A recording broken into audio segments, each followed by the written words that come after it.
Hey guys, and welcome to The Little Bench. I'm Tammy. And I'm Jules. And we are so excited to bring you this episode. We are extremely grateful to the guys at Nomad for giving us the opportunity to collaborate with them to test out the new Live Ops range and put some of these products to the test. Featured in today's episode will be the Jerksquid, the Dozer Minnow, and the Fallout. After taking a closer look at each one of these plastics, we'll be putting them through a swim test, followed by a set of unique torture tests to check their durability and strength. All right, let's dive right into it and check out the Jerksquid.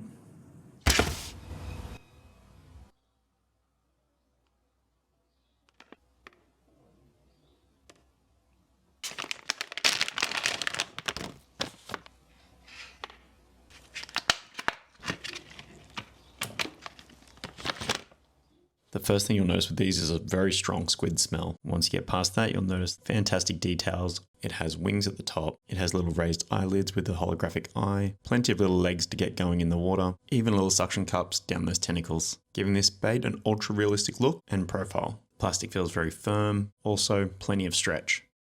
Something else I find incredibly cool about these Jerksquid is that they come in a range of sizes from 2.5 all the way through to 9 inches, making them an awesome option for plenty of different species and anglers, whether you're flicking from the shore or dropping deep, with a decent range of colours to choose from to suit your needs. A little more info about the Jerksquid: they're made of TPE material, making them tough and stretchy. They have a trace of scent, which just means they're infused with a scent, and some colours are UV reactive.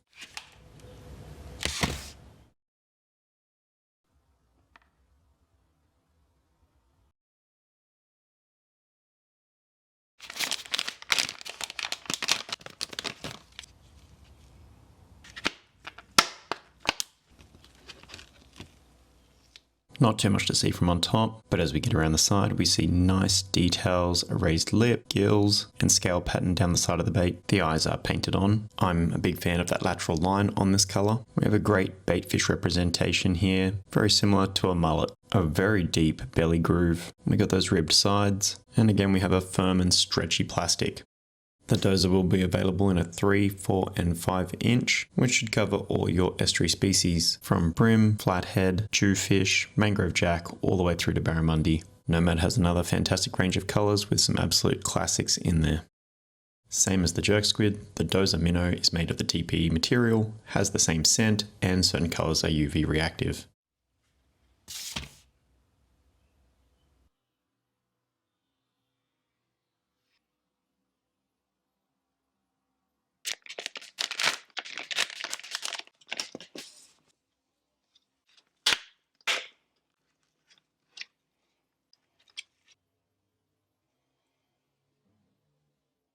There's a whole lot going on with this bait. Those holes on top are for dropping in the ball bearings. We have one of those holographic stuck-on eyes. We have lips, gills, lateral line, and ridges down the side. On the bottom you can see the ball bearings and where to place your hook to avoid hitting those ball bearing chambers. There's a small top and bottom fin on it, and of course that unique diamond fin for the tail.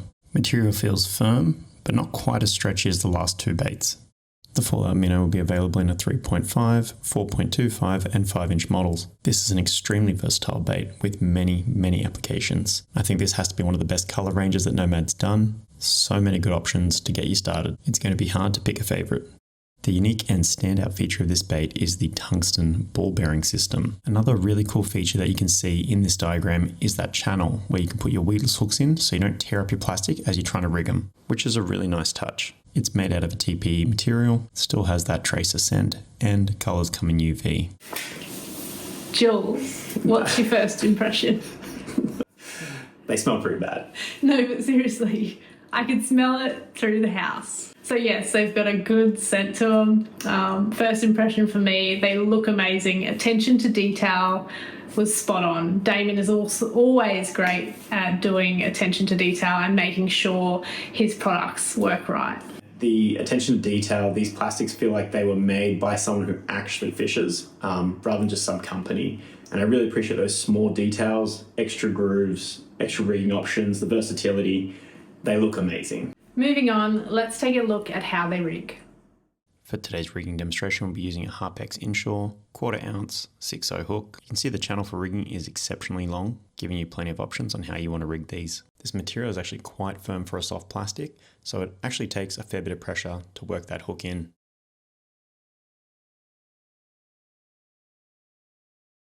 You can even see as I try and work the plastic up, there's some solid resistance against that keeper. Hopefully helps you understand just how firm this material is. That wasn't the perfect rigging, but it'll do for today. Give you an idea of how large this bait is and how deep that hook sits into the bait. Onto some weedless rigging. Got a Chimera 6.0 hook, which is probably a bit small for a 7-inch plastic, however it's what I had sitting around. This bait doesn't have that channel at the nose to help with weedless rigging, however it does have a good sized belly slit, and you can see at the top here, the hook sits perfectly level in that groove. That big belly slit does make a difference, but ultimately I'd really rather run a bigger hook if I was running this size bait weedless. Onto the Dozer Minnow. We'll be using the same BKK Harpex inshore 1 ounce with a 6.0 hook.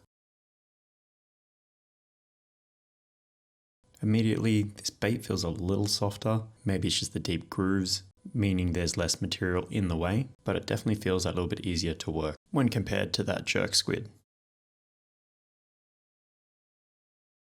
Perfectly rigged first time round and ready for some action. Since it's a 5-inch bait, we'll be using a 5.0 Chimera. The Dozer does have one of those channels to allow the weedless rigging and save you from tearing up your bait. This is a really cool feature which I really enjoy.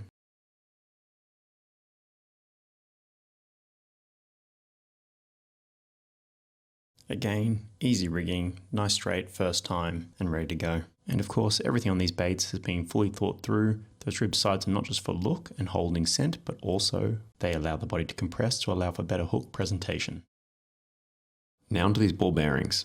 To adjust them, it's as simple as lining up the holes down the spine here and slotting it in. The other end of the tool is open, so make sure you keep your finger over the back end. It really is pretty simple and straightforward to do. In case you lose any or want to add more weight to your baits, a pack of BBs and replacement tubes are available from Nomad. Replacing the BB is just as easy as before. Select the chamber you wish to add the ball bearing to, use the corner of the tool and drop it in.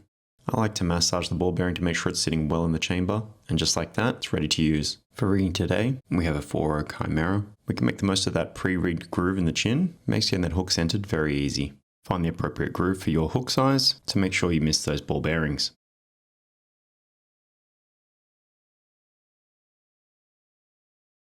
And there you have it, rigged the way it comes out of the package with the 3 standard weights.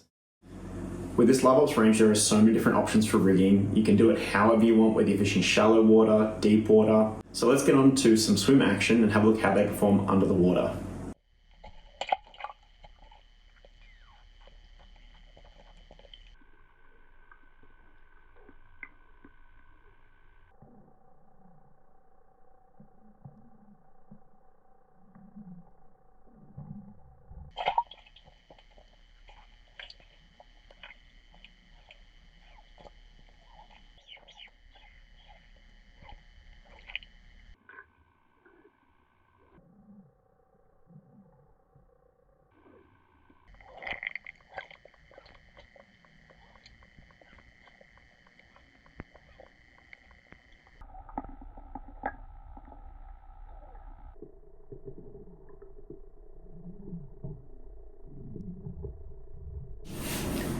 Alright, so we are super impressed. Jules, you've used it out in the water, you've tested it in the pool. What are your thoughts? When using the Jerksquid, it really doesn't take a lot of effort to get action out of the bait. Those soft tentacles get going, and in that footage, I was giving it very, very small twitches of the rod tip, and it got plenty of action.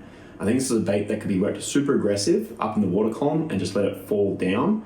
However, it's probably just as good sitting in a rod holder and the motion of the boat getting that squid going.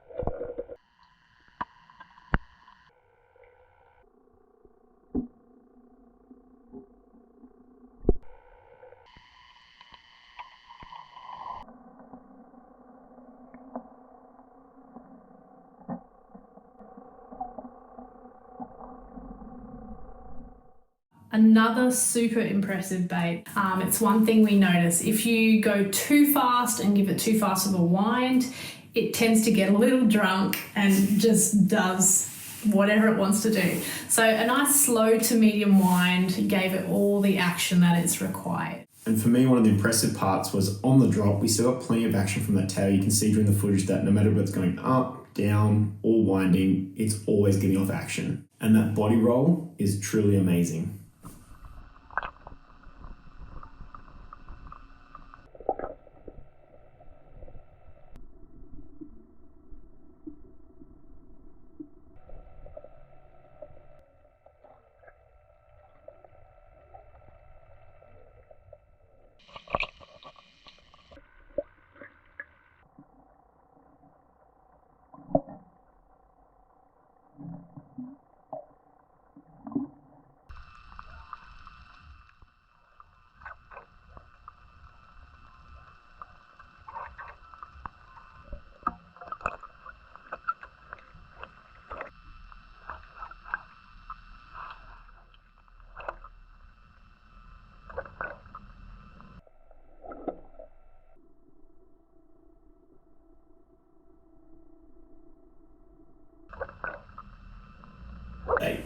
It was a nice bait. We can tell you're excited to talk about the Fallout. We were both super impressed. So, Jules, tell us about it. The Fallout for me is a really unique and fun lure to use. I don't think of it as soft plastic, but rather a lure. You can adjust those ball bearings to get different actions and different depths, and it has so much versatility. And it looks like a dying bait fish. So you get a micro jig flutter on the fall, and it's level. You can twitch it like a glide bait. You can use it like a topwater pencil if you take some of those weights out. You can keep it on the surface and get it to go left and right. It can be rigged weedless. It can be rigged normally. You can put just a single hook in it with no weight at all. Actually casts really well too, just with those ball bearings in it. Yeah, I was super impressed with this footage when Jules brought it home. So many different options. It looked like so many different lures or bait fish. It's really going to be a dynamite lure out there for any different species, I think. So they look fantastic and they swim amazing, but I'm sure all of you want to know, how durable are they? To simulate a day in the sun, we have our heat test. What happens to these products when left in direct sunlight, or if you accidentally leave them in your car. It's a common problem that plastic can warp or melt when exposed to heat. To simulate this, each product was left under the heat lamp for approximately 10 minutes and reached a minimum temperature of 60 degrees. You guessed it, after 10 minutes under the heat lamp, it's a bit hot to handle. Good news is it's still firm and held its shape. However, due to this being a TPE material, we noticed the heat has had an impact on the strength and durability of the plastic.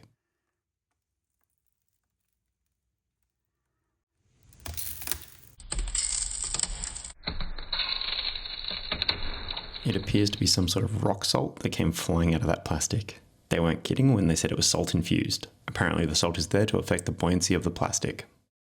Now it's the Jerksquid's turn. I'm actually very surprised that during that test these little fins on the side didn't just completely melt. I'm expecting a similar result as the Dozer, minus the salt.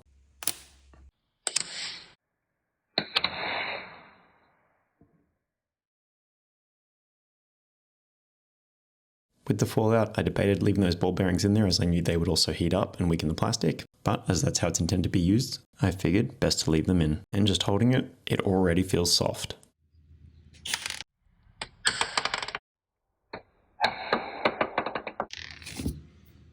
Besides losing a ball bearing, that went exactly as expected. Good news is, once these cooled down, they didn't seem to be affected in any way from the heat test that we put them through, and all seemed to return to their natural state.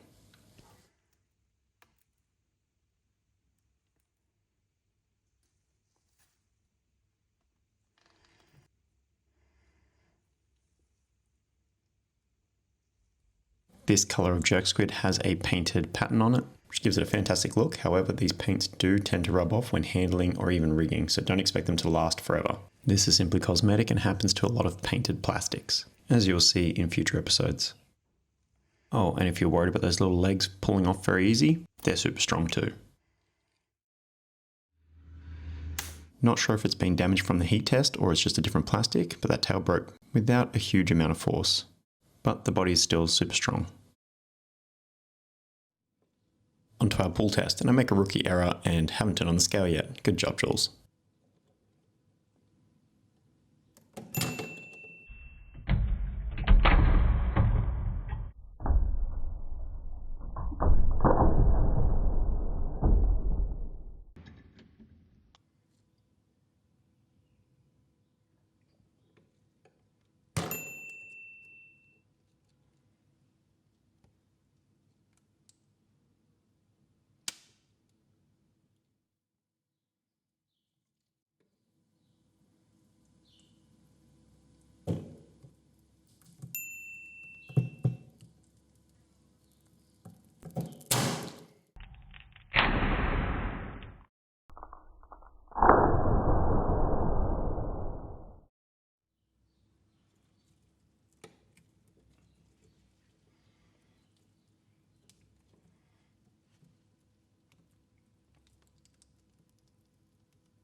Well, I think it's safe to say the Dozer won this round.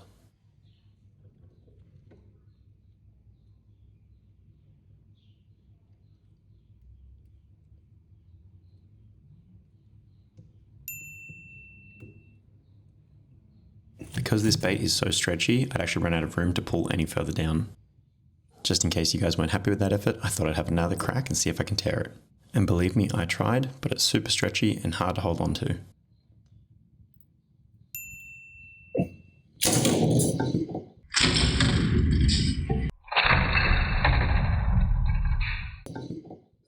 We did manage to put a significant rip in it, but as you can see, it just would not tear through the top half of that head.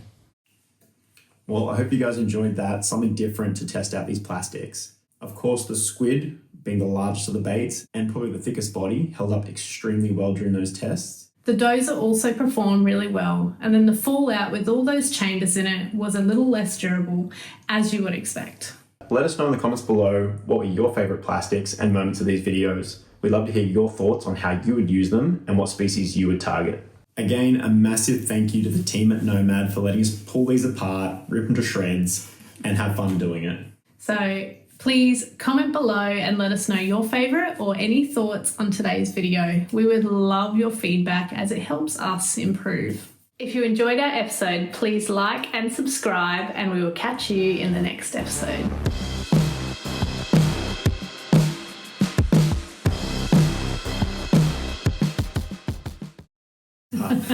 Simple crap hat. Okay. And check out the Jerksquid. Jerksquid. Jerksquid.